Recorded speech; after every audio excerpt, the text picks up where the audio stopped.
Hey guys, so here is the original Compaq portable that I've been slowly and painstakingly restoring back to working order.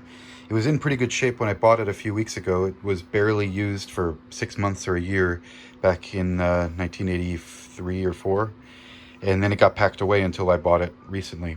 So it's in good shape, and the disk drives work, the monitor works nicely.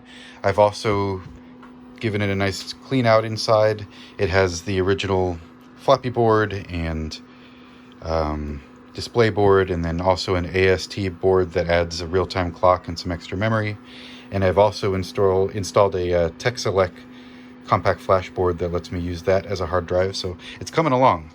And I also painstakingly and very slowly replaced all of the foam pads underneath every key. And so the whole keyboard is working great except the space bar. And this is where I could use some help.